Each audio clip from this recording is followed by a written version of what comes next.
Praise the lord. అందరికీ వందనాలు. ఈరోజు దేవుని వాక్యమును జాగ్రత్తగా అర్థం చేసుకొని ఈ క్షణమే మీరు ఆచరణలో పెట్టగలిగితే దేవుని గొప్ప కార్యాన్ని మీలోను మీ కుటుంబంలోనూ చూస్తారు. ఈ వీడియోని పూర్తిగా చూడండి.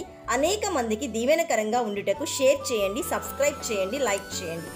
ఈ రోజు దేవుని జీవవాక్యం కొరింథీయులకు వ్రాసిన 2వ పత్రిక 1వ అధ్యాయము 20వ వచనము. దేవుని వాగ్దానములు ఎన్ని అయినను అన్నీయు క్రీస్తునందు అవునన్నట్టుగానే ఉన్నవి. 2 Corinthians chapter 1 verse 20. For all the promises of God find their yes in him. ప్రియ సహోదరి సహోదరుడా, దేవుని వాగ్దానములకు వెలుపల నిరీక్షింపవలసిన పని లోకంలోని ఏ క్రైస్తవ విశ్వాస జీవితంలో ఉండవలసిన అవసరం లేదు. ఎటువంటి క్రైస్తవ జీవితంలోనైనా తలెత్తే ప్రతి అవసరతను తీర్చడానికి దేవుని వాక్యంలో ఎక్కడో ఒక చోట అవసరత తీర్చే వాగ్దానం ఉంటుంది. దానిని క్రీస్తునందలి విశ్వాసం ద్వారా ఈ రోజు నీవు స్వతంత్రించుకో. అయితే ఎలా స్వతంత్రించుకోవాలి? ఎలాగంటే, మొదటిగా నీ అవసరతను తీర్చి నీ పరిస్థితికి అన్వయించుకోగల ప్రత్యేక వాగ్దానంలోనికి నడిపించుమని పరిశుద్ధాత్మను నీవు వేడుకోవాలి.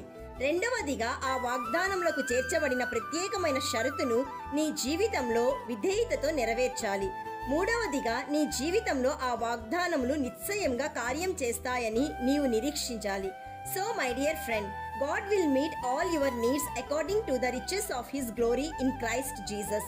కాబట్టి ప్రియ దేవుని బిడ్డ, దేవుడు తన శక్తితో ఇలా సెలవిచ్చుచున్నాడు. నీవు ప్రత్యేకంగా ఉపయోగించుకొను ప్రతి వాగ్దానమును నేను నీకిచ్చి ఉన్నాను. కనుక నీ ద్వారా దేవునికి మహిమ కలుగుటకై అవి ఆయన వలన నిశ్చలములై ఉన్నవి.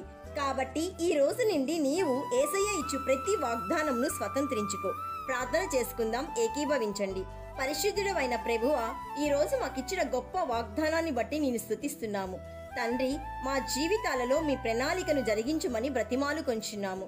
ప్రభువా, జీవవాక్యం వింటున్న ప్రతి ఒక్కరి జీవితంలో నీ వాగ్దానాలను ఫలింపచేయమని కీర్తనీయుడైన యేసయ్య నామంలో అడుగుచున్నాము తండ్రి.